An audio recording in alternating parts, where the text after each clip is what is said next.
Live from the basement of the YouTube headquarters, it's the Stacking Benjamin Show.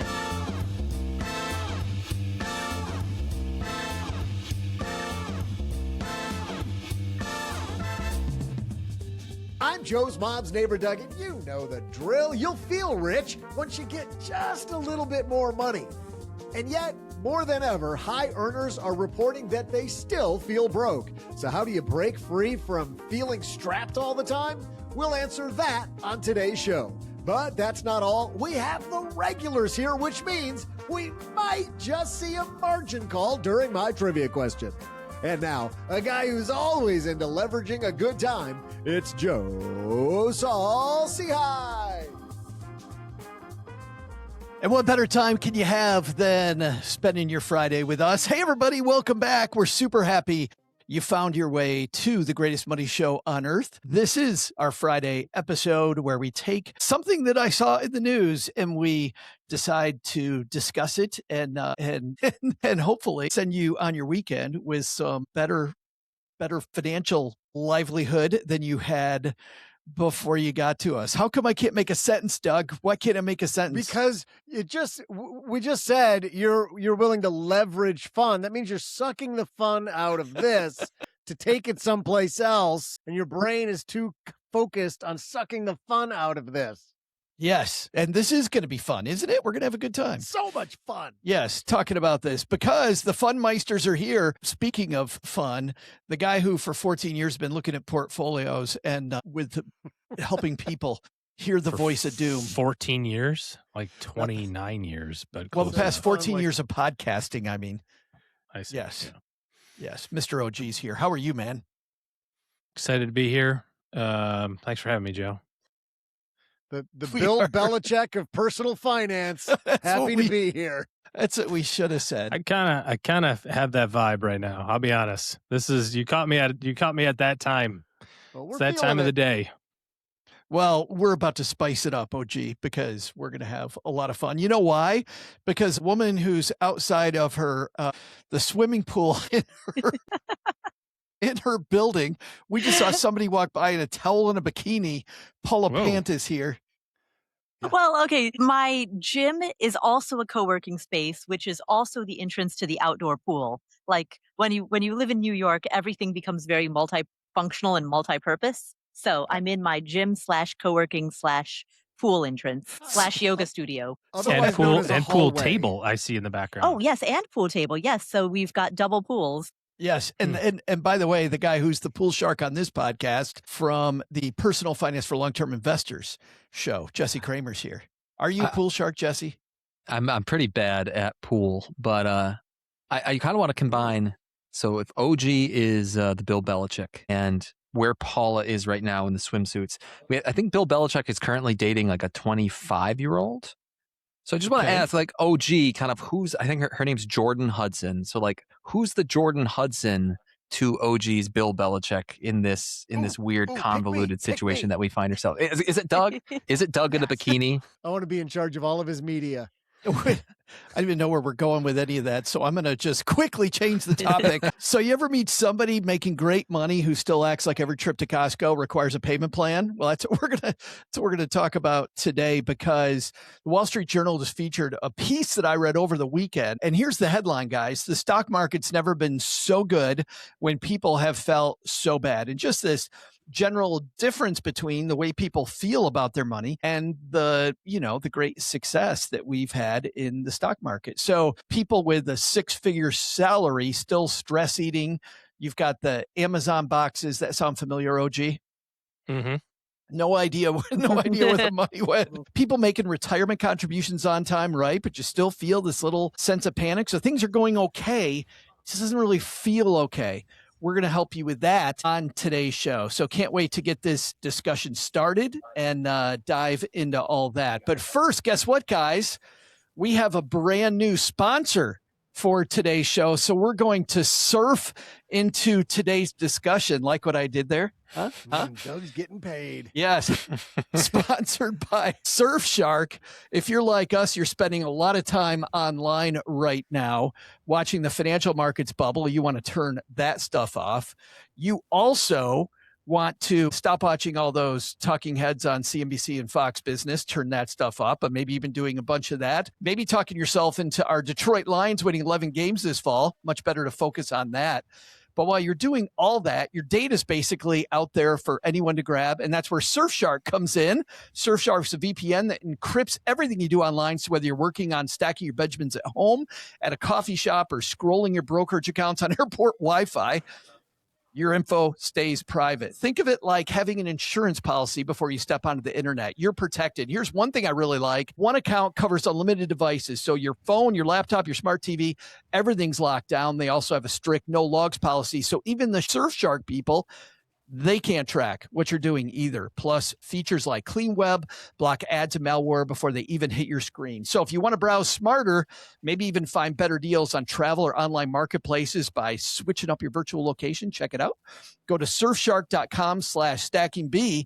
And guess what you get when you do that, Paula? What do you get? Oh, I'll tell you. Ooh. If you use code STACKINGB at checkout, you'll get an extra 4 months of Surfshark VPN. That's surfshark.com/stackingb, code STACKINGB. All right. We've got a couple more sponsors who help us keep on keeping on because Stacking Benjamin's always free and worth every penny. So we're going to hear from those sponsors who make it free. And then Jesse, Paula, OG, Doug, and I, we're going to talk about maybe helping you feel a little bit better about where your money's at in this particular economy. All right, guys, let's surf into this issue. Why doesn't higher income feel safe? Shouldn't more money solve this problem, Jesse Kramer? It should. It really should. There are probably different reasons. The most common reason I see simply comes down to, there are so many things in this world we can spend money on. And there are probably more things today. I mean, I'm almost positive in this statement. There are more things today that we can spend money on than ever before in history. We can get anything delivered to our house like overnight. There are all these cool services out there in the world, or, fun things to do, places to see, places to travel, activities to participate in, things to get our kids involved in. And like some of the stories that I've seen firsthand and like talked to the people firsthand, it's simply lifestyle inflation. Now we're earning $100,000 more, and that gets spent on a nicer golf course to be a member of, a better summer camp to send our kids to, dining out at fancier restaurants more often. And from just zooming out to the furthest out we can zoom, it just comes down to making that active decision to spend less. I think there's probably someone on this panel right now who has an amazing motto about exactly this topic. And I'm interested to hear what she has to say. Is it Doug? It is. It's spend more money on tartan wallpaper, neighbor Doug. Paula, I think Jesse's talking about you, but I want to take just one side of that equation and let's get rid of the quote, this economy, because as you know, there's always something for us to worry about, right? Right. But I also feel like just as you earn more money, people think more money solves the problem. I feel like more money often comes with more anxiety. True or false? False. More money creates more optionality. I do not see how earning more money could be a bad thing. So when you have not a lot of money at your disposal, you really just don't, at a certain point, you can't shrink down any further. Like rent can only go so low. The cheapest rice and beans from Costco. But you don't think income and anxiety rise together?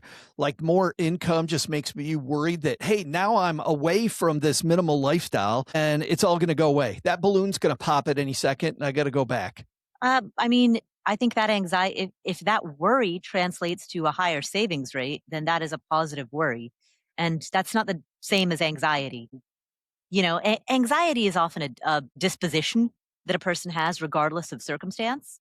But if a person has income and they're worried about losing it, the obvious solution is save more and invest more, because that's the antidote to losing it. Well, OG, let's bring you into this discussion because I think there might be something else going on too, which is, there's this phrase, wherever you go, there you are, right? And I think some people feel like, hey, if I make more money, all of a sudden I'm going to be happier. But you show up and you're like, maybe financial success should feel better than it does. Well, I think, both Jesse and Paul have already talked about this in terms of kind of increasing obligations as your life also expands. And it's like, you have to be really cognizant of this, because at the end of the day, it's very easy to, have that desire, or, and it's cliche to say like keeping up with the Joneses, but it's very easy to kind of fall into that trap a little bit. And it's it's the rich dad, poor dad type of concept or something, where every time you get something else, you're like, okay, now that means I can finally do this other thing. And at some point in time, you have to decide whether or not like the next thing is worth all of the energy to, to do. Like, Jesse, I think you said like the fancier country club, right? It's like, is it worth it? like what is the difference? Yeah. It's already a private golf club, like, is it worth the extra $1,000 a month, or is it worth the extra $100,000 sign up fee? The same thing with a car. Like, I mean, if you're buying a $75,000 Yukon, that's cool. Is it worth the extra 50 to upgrade to the Mercedes? I'm not sure, but like, there's always something above it. There's always another thing until you get to like, I don't know, I guess Elon probably the number one guy right now. Like, there's always somebody that has more than you. And if your comparison is against other people, it's just a bad comparison, because you'll never win that, because there's always somebody else that's going to have, just the fancier house, the better car, the cooler watch, the kids go to a better school, or like, there's always something. And some of those things are a good thing to do, or a good thing to have, but at some point you just got to go, okay, enough is enough. What do you mean some of those things are good? It is Like good paying to for compare yourself? education. Yeah, Oh, paying got for it. education, for example. If you're in a community that has a notoriously bad school system, and now you have the wherewithal to send your kids to a better school, whether that's, you can move into a better school district, or you can send your kids to a private school and there's better attention or harder classes or whatever the case may be, however you would evaluate that. Like, there's a good ROI on that, generally speaking. But once you have a little bit of escape velocity in that spot, like, is it better to go to the next best school? Like, does that curve flatten out in terms of utility? I think it does after a while, like going from Costco rice and beans to name brand rice and beans, big improvement, but it's still rice and beans, like the next, like now you got to go to like ribeye, but like once you get to ribeye, like you're like, okay, I got ribeye. Like, is it that much better to have Wagyu ribeye? I mean, it's better, but is it that much? Is it 10x better? I don't think so. You know what It's I mean? funny Like, talking to a couple of chefs that I know. They're like, most people have no idea the difference. I could serve them whatever. I could call it Wagyu, and most people be like, yeah, you can still cook it like shit. So, I mean, you could still grill the hell out of it and make it well done, and it's still going to suck just as bad as the Costco version, Doug? or the Kroger version. I just wondered if his logic also translates to a set of irons and maybe a rescue 4 wood.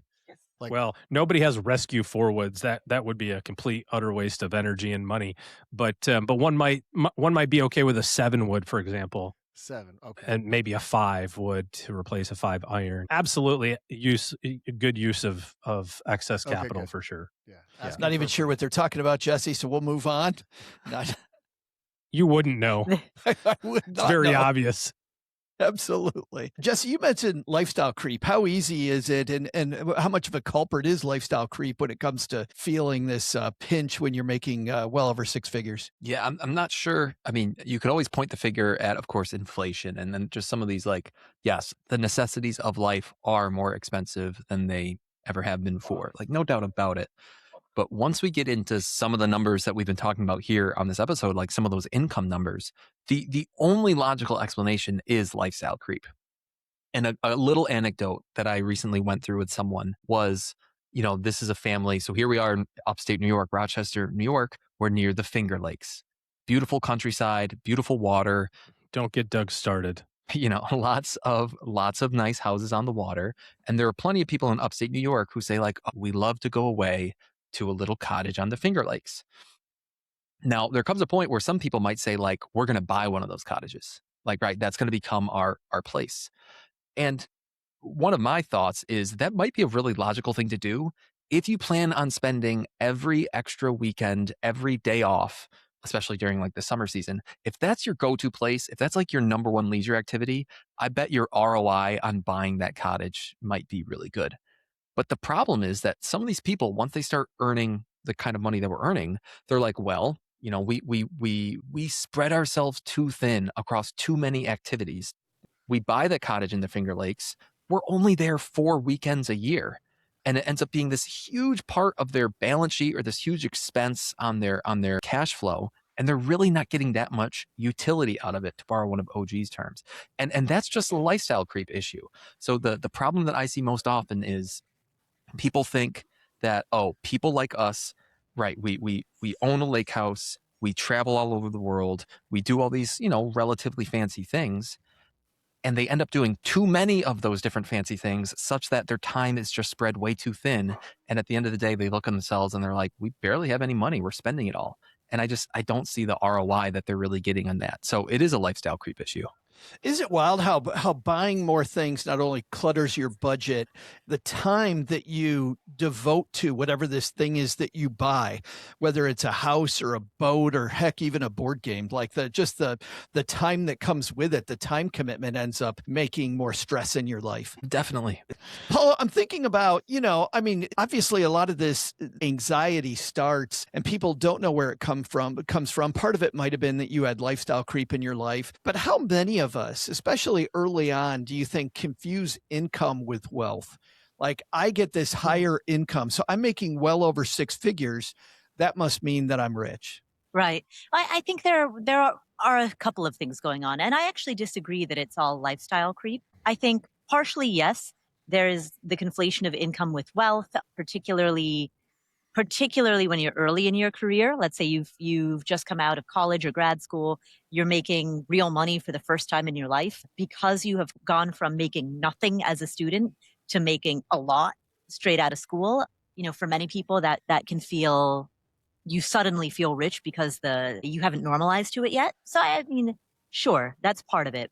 But I also do want to raise the point that over the last 5 years, a lot of, costs have doubled. I mean, you look at the cost of gas, you look at the cost of groceries, you look at just the cost of housing, mortgage interest rates, like you look at just the basic like housing, food, transportation. Those are the 3 biggest spending categories. And a lot of those costs have gone up significantly in the last 5 years with a level of inflation that we're not used to seeing. And I think that no matter how much you earn, it affects you. Yeah, it is interesting, OG. I mean, on one side we got fixed costs, but how much, when we look at where the money disappears, how much of this is convenience spending that is a culprit? I mean, not only is there probably some, Jesse's avocation here is it's all discretionary lifestyle creep. There's the fixed cost component of it. I'd say there's another hidden component of this, which is taxes. A lot of times when you think of like this big giant income, or I got a bonus, I've such and such a thing happened, and I've got this big $200,000 bonus or whatever I should finally be making. It's like, well, yeah, dude, but you're going to owe 40% of that back at least in taxes. And God forbid you live in a state that actually charges it too, or a city that charges on top of the state. And it very easily could be well over half. And so, you go from, in your mind, you're like, I got 200 grand, let's say, to spend, but after it hits my bank account, I've got 97. And maybe if your income is low and you live on your bonus because, that's how you're paid, now you're really not even getting anything extra in your life. It's just like you're filling your savings account back up to drain it back down to zero over the next 12 months. And so I can see how this can feel as like I'm spinning my wheels a lot. But I would say I would offer the other side of this too, which is it doesn't take a lot over a long period of time to stay ahead. You don't have to like be saving 70% of your income to like fund your retirement if you start relatively at a good age. A little bit of money goes a long way. So I know you like to save all the what fors on the back end, Joe, but it's like, at the end of the day, I look at it and say, probably a lot of this is self-inflicted, and I can use myself as an example. I don't feel any materially different than I did 10 years ago when our income was 10% of what it is today, or 20% of what it is today. I just have different things that are to deal with now. You know what I mean? Like, we're able to give stuff away, which is cool. And we're able to spend more on people that we care about, which is cool. And yeah, we save a little bit more money. And yeah, we spend money like drunken sailors on occasion, see upcoming Disney trip planned like 10 days in advance. That's cheap when you go, hey, screw it, let's go to Disney in 10 days with 5 people. So that's a blessing, but it's also, you got to be able to rein it in and recognize that, like Jesse said, there's a fairly decent amount of excess BS that I think we all justify to ourselves is I gotta have this, I gotta keep it. Well, and this is actually a question that I have, because Jesse, when you were talking about, people that only spend 4 weeks a year out at the Finger Lakes, and now that they're making more money, they feel like, okay, I can afford this thing. And yet time-wise, the company expects more of them. Their career demands more of them. They spend more time doing it. Paula, you and I have joked before that entrepreneurs are people that will work 80 hours for themselves to avoid working 40 hours for somebody else, right? Yep, absolutely. How much of this spending, Jesse, do you think is emotional compensation? I'm exhausted. So because I'm exhausted, I'm getting DoorDash, or I'm going out to dinner because, you know what, I just don't feel like making dinner. Or, a little bit of, you know what, I've been working my ass off. Damn it, I deserve this. Yeah.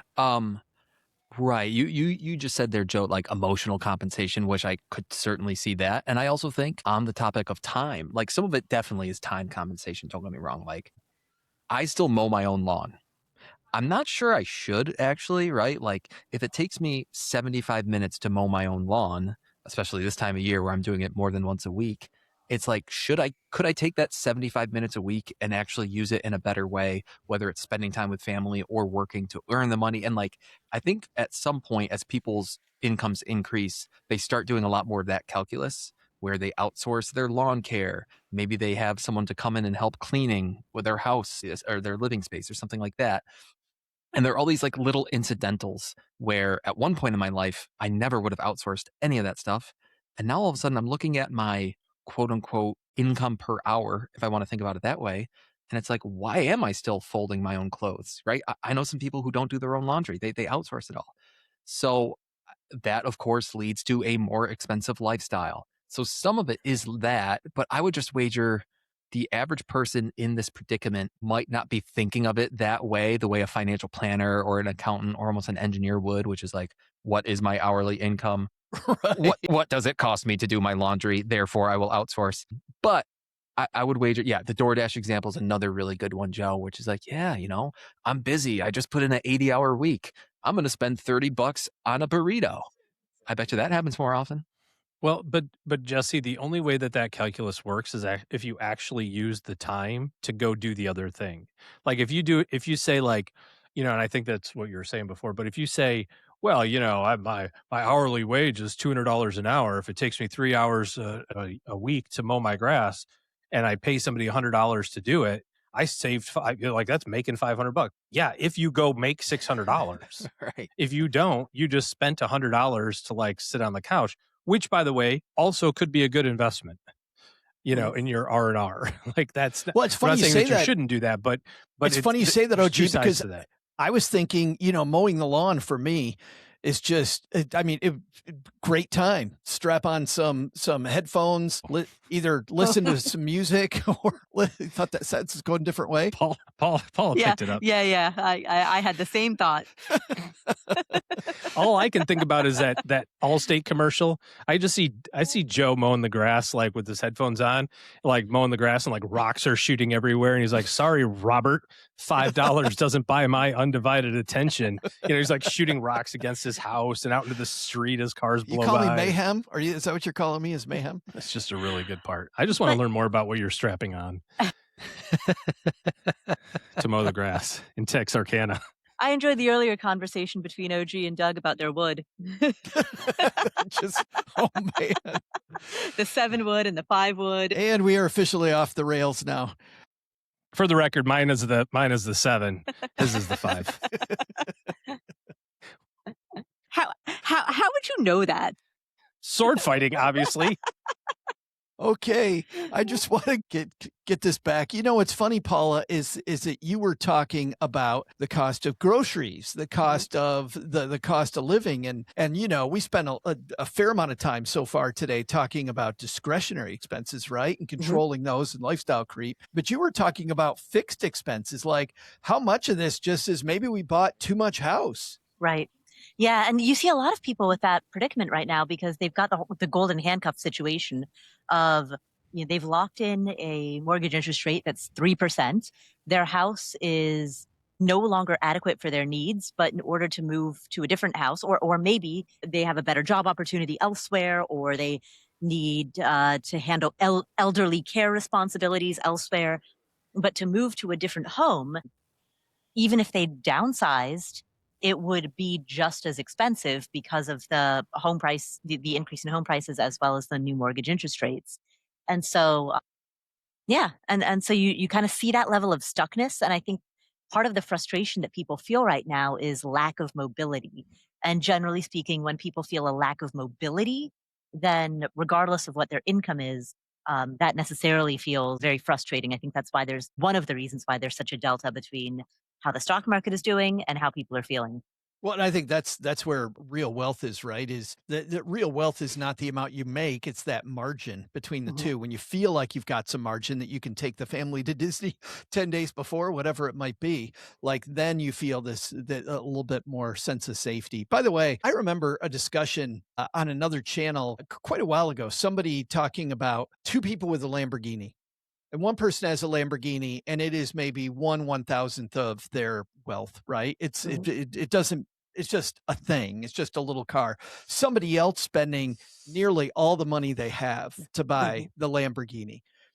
Sometimes purchases can tell you that somebody feels richer than they truly are. I want to walk through just very quick rapid fire before we go to our break. OG, what's a purchase you'll see somebody have that where it's clear the person maybe feels richer than they maybe are? Airplane. Oh. Too soon. Certainly any sort of what I would consider ostentatious vehicle purchase probably is up there. I have a hard time arguing with real estate purchases despite, being a little over their skis maybe, because it's just kind of transfer money from one side of the balance sheet to the other, in my opinion, notwithstanding the payment and upkeep and that sort of deal. But I think, honestly, don't we all kind of go through that maybe not everybody, but aren't there periods of time where you're like a little stretched just a skosh thin and then you're like, oh man, I don't know.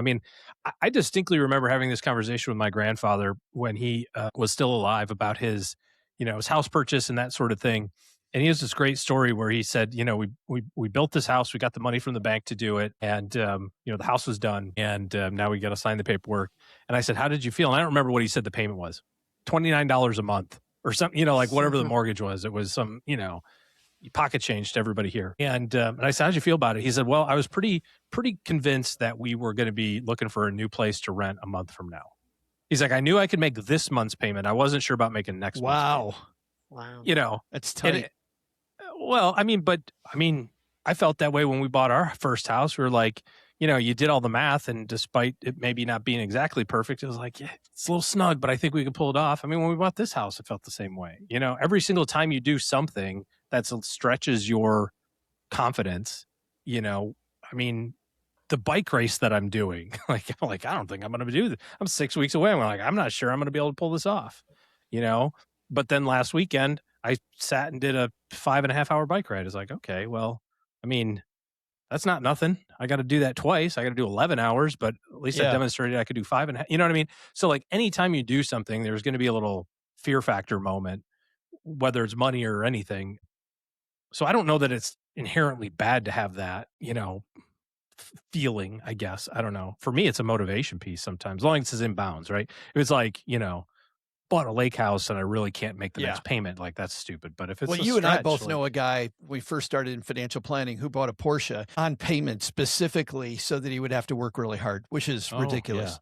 Yeah. I was like, no, it was a different car, but I was thinking of a different person who also did the same thing, but I was thinking of a different car. Just not a But I know not what you're a talking about. yeah, not a great reason. But that to, was a sales culture thing at Ameriprise, because I was in that meeting when the regional vice president went, go buy something you can't afford on payments because it will force you to be a better salesperson by the end of the month.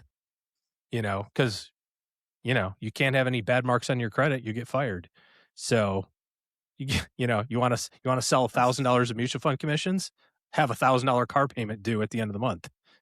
That'll motivate you. It's so crazy. It's dumb. It's ridiculously so nuts, dumb. But it's a sales culture thing. So absolutely dumb. Jesse Kramer, my first question for you is, did I say that I wanted these rapid fire out loud, or did I say that in my head and OG Sorry. just ignored it? Well, rapid is a relative term. I mean, in terms of the full time expanse of the universe. Time. Exactly. I mean, I was pretty OG's answer was just a flash in a pan. Yeah, I agree with the luxury car, but again, sometimes a luxury car isn't that big a deal. It's a luxury car with bald tires where you can tell the person can barely afford it. Or I actually know somebody who is really irresponsible with money, has a beautiful luxury car, the check engine light's always on, and hasn't had an oil change in forever because they can't afford it. Like that's over their skis. Jesse, you got another one? Well, I grew up pretty rural. And again, in your intro, Joe, you did admit that some of our answers might be a little bit judgy here. Is this somebody with a really nice tractor? Close. But I just remember sometimes you would see, it's almost like this ratio. So you add up someone's cars and their boats, and then you compare it to their house. And there's sometimes where you're like, hey, I kind of know what's going on in your financial situation loosely. And that's $120,000 boat. Like might be the most valuable single asset you own. And the saying with boat ownership is like the 2 happiest days in a boat owner's life. The day they buy, the day they sell. So that's one that always stuck out to me, which is like, sure, if you've already got more money, the 1/1000th fraction that you used earlier, Joe, like if your boat is 1/1000th of your balance sheet, good for you. But if your boat is, 25% of your balance sheet, you might. If your depreciating assets outweigh your appreciating assets. Correct. Yeah, it might be too far. Paula, you got one? Yeah, in New York, you often see people who they live in apartments that are nicer than what they can really swing, So, it comes down to housing. You mean they're like 600 square feet instead of the 400 square feet? Yeah, exactly. Like, or, what are you, Mr. Wealthy? A place with a doorman, an elevator building instead of a walk-up, a place with an in-unit washer dryer rather than, just going to the laundromat, that sort of a thing. Right. A place that doesn't have like a pool table in the background with the snack bar and the pool and everything else in one place. All right. When we come back, we are going to dive into what do we do about it? Like, what are the things that we do to actually, maybe if you're feeling very tight, how do we relieve some of that? We're going to have that in a moment. But on our Friday show, we pause halfway through, dive into our year-long trivia competition. And, Doug, Mr. OG is very close to record-breaking territory, but after his margin call last week, might be a little further away. Right.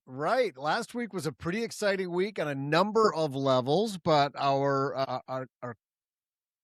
current champion, our current reigning champion, is this correct, Jesse? He called a margin call and made things just a skosh less comfortable for OG. Right now, as the scores sit, well, to be fair, I called the margin call. I think I defended myself from OG's Jesse defended the margin call. Blatant attack. Blatant attack. That's what it was. A blatantly telegraphed attack. No thanks to our esteemed announcer. But carry on. Who's remembering the facts? I don't know. Just whatever. Interesting. I don't remember it quite that clearly. Yeah, you wouldn't. What's the score, Doug? Anyway, score is 8-5-3. That's 8 for OG, 5 to Jesse, and 3 for Paula. And as you just heard, my favorite part of the show, which is new this year, is the margin call, because what's a competition between longtime friends without a little dagger in your back? Here is the way this works. Each of our good-looking contestants gets one margin call per quarter, much like a real margin call where your broker calls you and they're like, hey, guess what? You don't have any money. Well, it takes you by surprise. So one contestant is going to yell margin call, but only if they have a little margin of their own to gamble. They have to have at least a point to gamble, because here is the gamble. The person who gets called must get the point right or they lose a point. And that's the bad news for the margin caller. If they do successfully answer the question, the person who tried to lay the trap, well, they get trapped and lose a point. So can get pretty ugly if you don't call the margin call on the right person at the right time. So a little fun, a little messiness, a little convolution to our show, but that's what makes our Friday trivia fun. You know what makes it the most fun, though? Doug has a question for us every week. What's the question, Doug? Hey there, Stackers. I'm Joe's mom's neighbor, Doug, and way back in 1977, the little computer that could, the Apple II, was released. And I have it on good authority that just 15 minutes later, the first hacker was furiously working to steal users' identities. But today, no pessimism allowed. No way. It's my job to counter this. Everything is bad, even for the people who make a lot of money stuff. I get that we're here on YouTube helping you through it all, but let's grab you a little sunshine. Co-founder Steve Wozniak, or as we called him at our weekly pickup hoops game, the Woz, was just in the news after speaking at Grand Valley State University, where he told graduating Lakers that they already possessed AI. That's actual intelligence. Wozniak is not the world's first trillionaire for one reason. He sold much of his Apple stock back in the early days. Does he regret it? Believe it or not, he doesn't.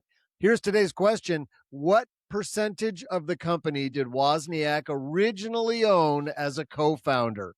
I'll be back right after I find out just how much of my El Camino I own. I mean, split between me and the bank. All right, OG, we've got Steve Wozniak as founder of Apple. What percentage of the company did he own back at the beginning? Wozniak's from your hometown, isn't he? As a matter of fact, not only is he from our hometown, but you guys were talking about mowing grass. I actually mowed his grass when he was my neighbor, and he always bragged all the time about this stupid computer company, and nobody really bought any of their computers anyway. So I think at the time he was probably pretty happy that he sold out of his position, but he didn't sell out without making a fairly decent amount of money. So that's good. Compared to the other guy that was a founder, he was a total dumb $, as you know, because he sold out kind of right away. So this is not fair to these other guys, because I'm dragging this out, hopefully hoping somebody will margin call me, because this guy lived next door to me. I know the exact number, and it's really unfair. But he is from my hometown. I knew him personally. He bragged about it all the time. He actually had a license plate on his car that said 45, and everybody thought, what does that mean? It's the percentage of Apple that he originally owned. So he owned 45% originally. 45%. Jesse Kramer, what are you going to do with that number? I mean, it isn't fair. OG literally strapped on himself to a mower in Steve Wozniak's long, tall shrubbery, bushes, grass, etc. It is an unfair advantage. I have no idea. You're like, was it Jobs and Wozniak 50-50? Were there other people involved who you've never heard of? I am going to go with the second one. I'm going to say there was one person involved who we don't know.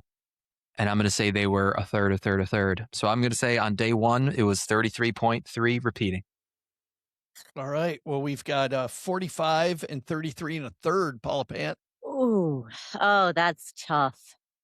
Do I shoot for the middle, or do I take the under? Because I don't think it would be over. Damn it. Because I have to assume that they had some outside investors, and the outside investors would have had some type of an ownership interest. If Paula doesn't think it was 50-50, then I'm toast. Then I'm toast. I mean, my two options really are either to take 44 or to take like 33.2. Or 46. I don't think it could be. I think 45 you've anchored at the highest it could be. I'm going to go with 33.2. 33.2, which Jesse means you might be half toast. So I think so. But who knows? Well, Doug knows. That's a scary thought, but he'll be back with the answer in just a moment. All right, OG, you kick this off at 45%. You feeling pretty confident? Very much so. Yeah. This one's in the bag, unfortunately. He sounds pretty confident, Jesse. What are you thinking? He's a neighbor. Had the license plate. I have no idea. It's a black box to me, which probably means I have a 33.33% chance of winning. You do. And it could have been thirds. And he's been confident before, Paula Pant. So could be your day. You never know. I mean, a broken clock is right twice. Yours is broken a fair amount more than that. Yeah. But, yes. I mean, if this were truly random, I would be winning about 1/3 of the time. But it is my losing streak is statistically implausible, and yet here we are. Yet it continues, right? Well, maybe not any longer. Maybe in about 2 minutes, you're gonna have a point in your favor, but only Doug knows. Doug, who's taking home the point? Hey there, Stackers. I'm El Camino fan and guy who the bank said is only a short 12 years from owning that car outright, Joe's mom's neighbor, Doug. Today, we celebrate the creation of the Apple II computer, which was born on today's date back in 1977. The company originally was founded by 3 people, the Woz, Steve Jobs, and a guy many forget, Ronald Wayne. Wayne was brought in as an older, experienced administrator who knew how to create and read legal documentation and also how to handle the partnership agreement. In a case of clearly underpricing himself, Wayne designed Apple's very first logo and famously sold his equity stake in the company for just $800 12 days after the company was founded. But how much equity did Wozniak own?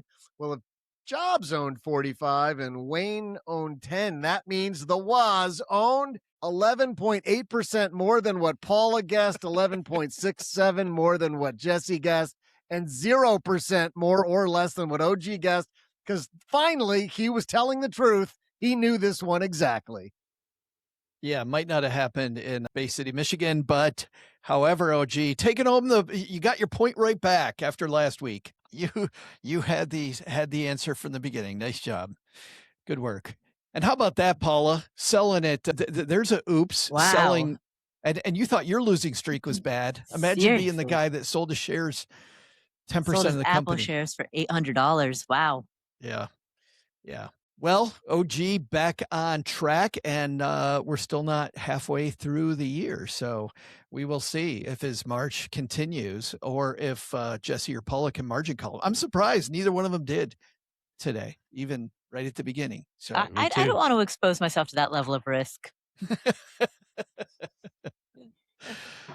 Let's move into the second half of our discussion. I want to talk just a little bit about this because Paula, we were talking about this just before the break that part of this, might be a little bit psychological, right? This feeling of being broke. We talked a little bit about comparison culture.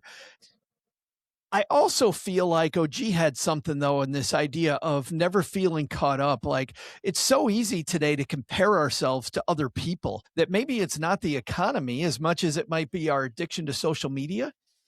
I don't know. I think social media is an easy scapegoat, but I think that it's a little bit more, it's beyond that. We have right now, we have a situation in which expenses associated with daily living have gone up, housing, transportation, food, those have increased. And for people who own assets, our paper assets, stocks, equity in real estate, those paper assets are also doing well, but paper assets don't impact free cash flow, right? There's a difference between how good your net worth is, how well your net worth is performing, how well your portfolio is doing, and your actual day-to-day free cash flow. And so I think that there's, part of the disconnect is you might be doing really well on paper, but the amount of life that your income can provide is getting tighter and tighter. Oh, gee, there are some expenses we can control, but the ones Paul is talking about, those are locked in. If we're just gonna live, we have to go to the grocery store. So psychologically, is it how do we make this easier on ourselves? I'm thinking that in some ways, financial complexity creates stress. And this might be a good time for people to get rid of some of that financial complexity in their life. Like I'm thinking, how many people do you know that when they come to you for the first time, they've just got way too many accounts. They've just got accounts all over the place. I just read a line. I'll get around to answering your question in a second, Joe, but I just read a line in an article that I was perusing from Financial Samurai about 10 million is not enough to retire on. And his argument Sam would never write a headline like that. Well, his take was, yeah, it is. It's friggin' plenty. Stop being an idiot. Was it? Okay. Yeah, that's what he was getting to. But he said, and I'm just going to quote it so I don't screw it up. He says, lifestyle inflation is insidious because it doesn't feel like inflation. It feels like progress. And I thought that was a pretty cool way to think about this, just kind of picking back up on the thing that you can control part of it. So circling back to your question, Joe, about complexity, I think complexity shows up in a lot of different ways. I don't think having a bunch of accounts is complex unless, they're unnecessary. I think it's very reasonable for a 2-person household to each have Roth IRAs and to each have IRAs and to each have workplace accounts and maybe have a brokerage account or each have a brokerage account depending on their net worth and the estate planning stuff. And then you add to that, kids accounts, whether it's 529 or education IRAs or kid Roth IRAs. It's, and then layering in some bank accounts and high yield savings accounts and credit cards. And, I think there's an opportunity to clean those things up for sure, especially if you're approaching financial independence, that makes sense. But if that's your reason for like feeling overwhelmed is because you can't, get Google Docs to make a spreadsheet that looks comfortable for you, I think there's more to it than just that. It's not the financial accounts that is the complexity. It's everything else that's around it that's the complexity. It's the fact that you have the lake house that you never go to, or the parents that you're supporting and you can't really put a finger on how much that costs, or the 33-year-old kid that's still living in your basement looking at us, and it's like, it's hard to quantify, like, what is that doing to our life, in terms of financial stress, and not stress, literally budget stress, but like just the complexity, like you said. The biggest thing that I see is just not having clarity around what they actually want to do, and if you can articulate what your goal is, it becomes so much easier to accomplish it, because now you've put your mind to something that is got a start and an end to it. If you just say something ambiguous like, I want to retire, or I want financial independence, but don't actually quantify what that looks like, you're sailing into the unknown. You don't have any way to know whether you're getting close or not. It's funny, Jesse, I wrote that one down myself, like too many nebulous goals. I wrote down too many nebulous goals, too many accounts, too many subscriptions. Like, we don't need 5 different budgeting apps. We need fewer moving parts. It certainly helps. I mean, I guess I know some stories where people feel overwhelmed by complexity in that way. But if we're talking about, again, like the concerns of the high earner today, I don't know. In my experience, that's a little bit not, it's not quite hitting it on the nose. Because like OG said, I think most of the conversations I've had before, people are reasonably comfortable when they have lots of accounts. Like OG, what you just listed out, like what a family might have 15 or 20 accounts between all the different types of investment accounts and bank accounts. And I think as long as someone can see those accounts on one piece of paper, they're like, okay, like I get it. It's all right there.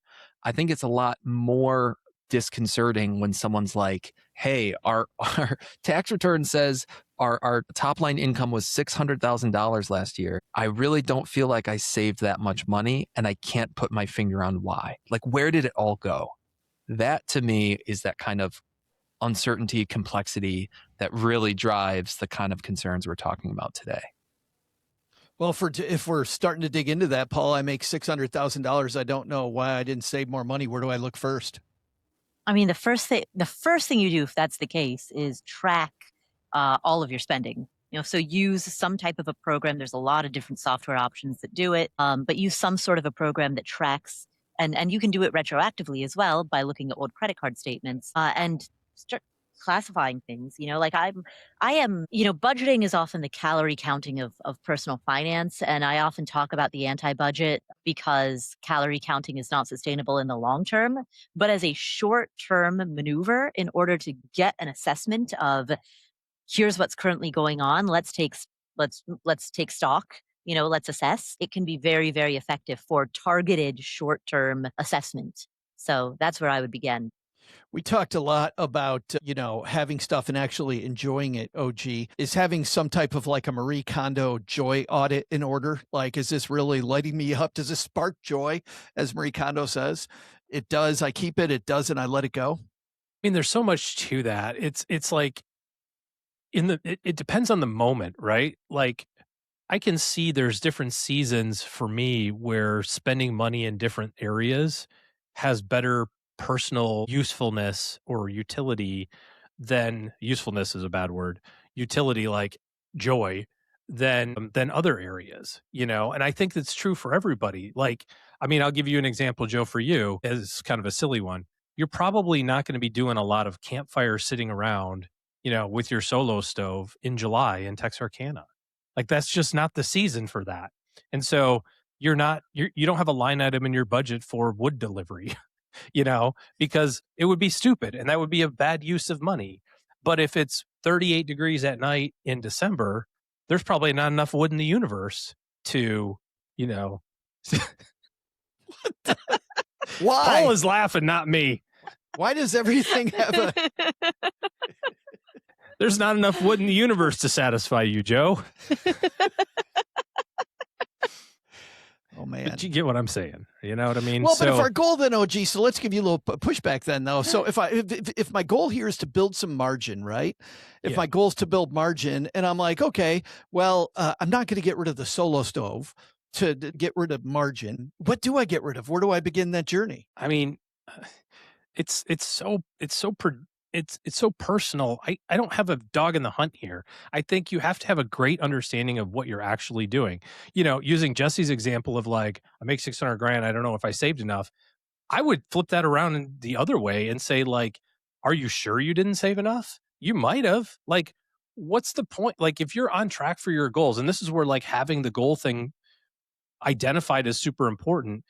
If you're on track, and on track means I'm saving $100,000 a year, and you save 100 grand, like, then you saved enough. Like, good for you. You got to go spend $300,000, on, whatever the hell you wanted to spend on it. And it's not my job or any of our jobs to say, well, that's stupid. You should save 150.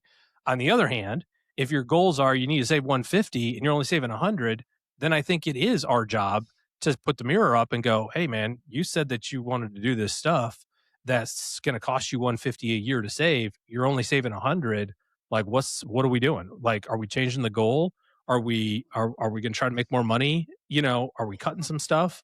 And when you look at the stuff of like what you spend your money on, I think it's fair to analyze every single thing as a potential area for opportunity.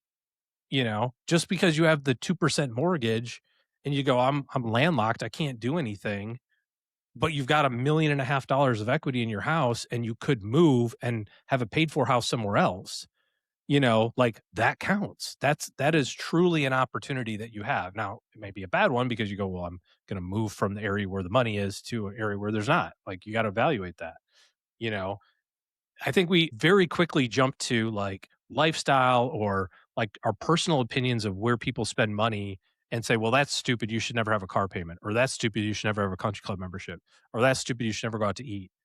But what's dumb for me to look at is normal for somebody else. Like, you have to evaluate this in your own sense. The issue is if I feel tight, right? I mean, that's where that's the whole basis. Well, then you of this owe discussion. it to yourself to evaluate yourself in the confines of yourself and go like, do I really care about this stuff? And yeah, maybe you have too many subscriptions. So then it is spark joy. Yes. I just want to hear you say spark joy. That's all I was looking for. I want to go back to talking about wood.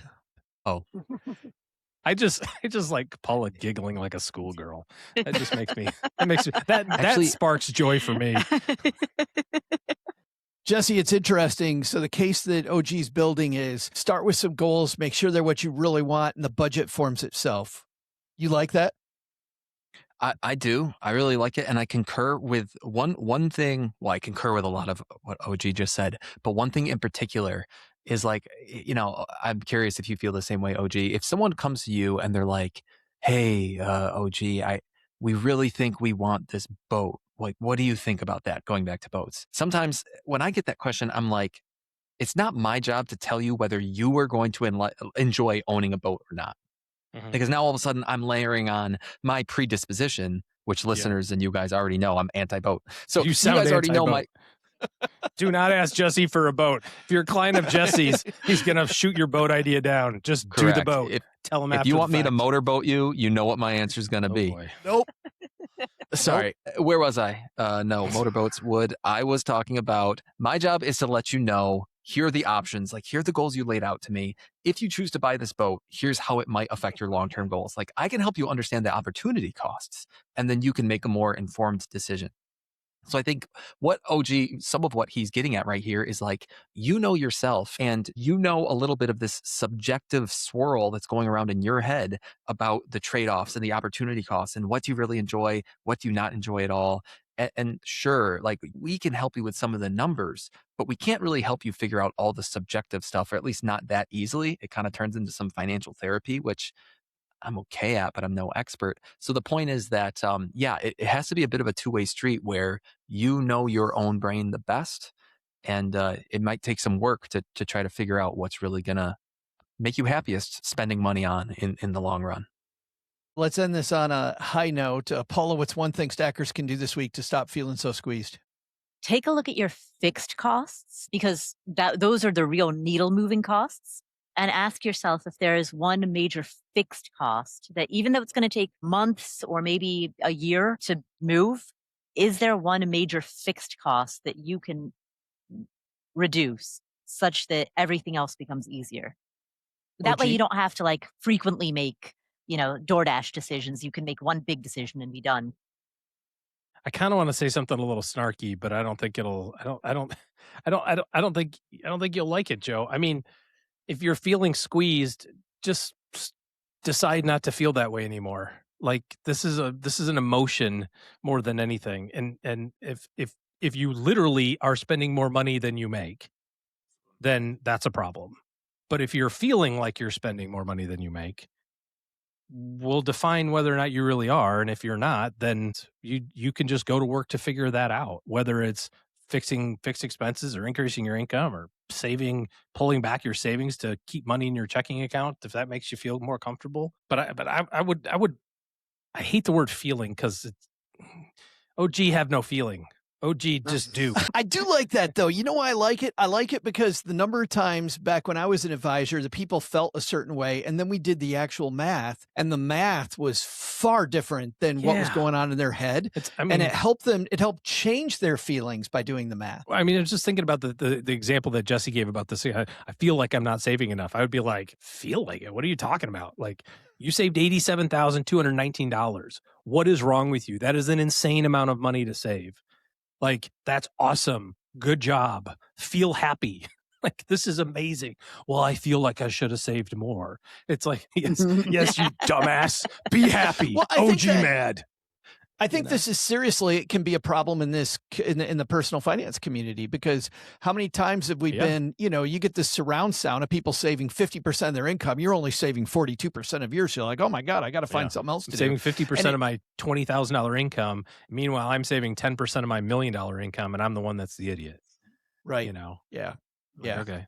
Yeah, a frustration that I always had was when someone was spending a lot of energy on looking rich versus being rich, building wealth. Like I think the goal is to build this life where your money supports your freedom instead of stressing you out. And if you feel like you're stressed out, those might be flipped. You're too worried about feeling instead of actually building that margin.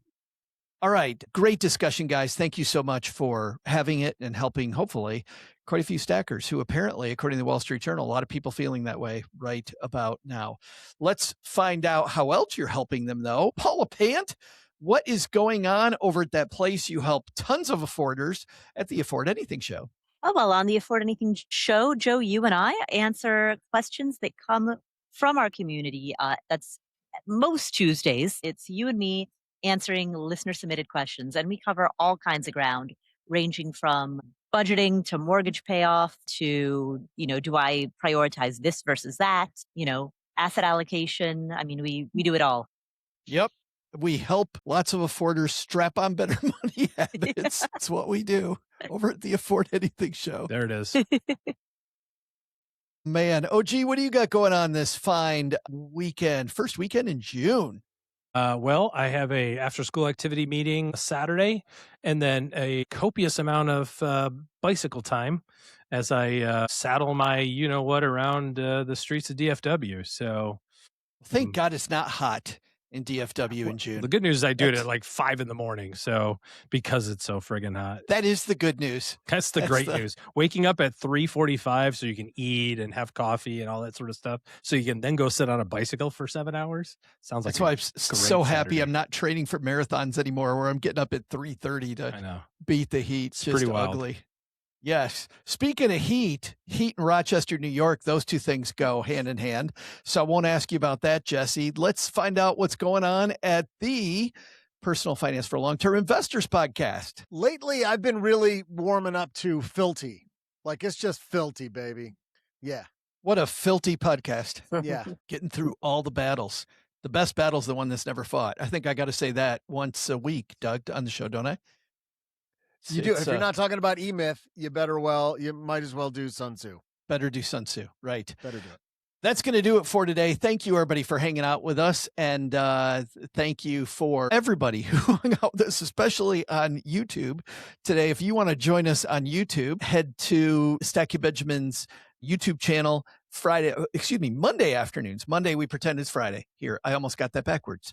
So join us on Monday afternoons. If you don't get the 201 newsletter, our fantastic newsletter, we also send you an email that tells you what the topic's going to be and what particular time it is. But generally, it's at 4 p.m. Eastern time.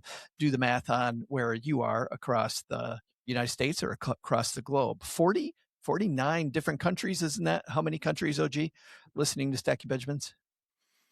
4,900, actually. 4,900 different companies. That's right. And it's galaxies, by the way, not countries. Well, we have a galaxy of different things that you can take away from this show, but Doug always takes it down to the top 3. Doug, what should we have learned on today's episode? Well, Joe, first, take some advice from Jesse. Right now, there are more things to spend money on than at any point in history. And he says, just don't do that. Don't do it. Second, let's review some words that came out of Paula's mouth. If you can't figure out why there's too much month left at the end of your money, it's time to start tracking your spending at a granular level. Maybe not forever, but at least long enough for you to get a handle on your habits. But the big lesson, don't ask Joe's mom about playing games on the Apple II. I really don't think she understands computers, because she started talking about visiting some castle called Wolfenstein and driving wagons down the Oregon Trail. Seriously, Ma, I wasn't asking you for childhood stories. Are we gaming or not? Thanks to Jesse Kramer for joining us today. You'll find his podcast, Personal Finance for Long-Term Investors. It's filthy wherever you listen to finer podcasts. We'll also include links in our show notes at stackingbenjamins.com. Thanks to Paula Pant for hanging out with us today. You'll find her fabulous podcast, Afford Anything, wherever you listen to only the finerest podcasts. Fine, yeah. I think it's Be-Finerist. Be-Finerist. Thanks also to OG for joining us today. Looking for good financial planning help, head to stackingbenjamins.com/OG for his calendar. Sorry, we're running out of time. This show is the property of SB Podcasts, LLC, copyright 2026, and is created by Saul-Sehy. You'll find out about our awesome team at stackingbenjamins.com, along with the show notes and how you can find us on YouTube and all the usual social media spots. Come say hello.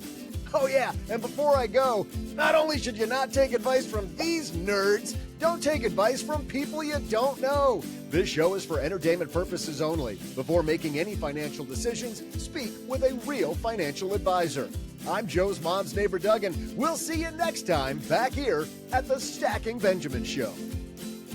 What was that? It's called the medium sketch. The medium sketch? Yeah, it wasn't rare, and it certainly wasn't well done.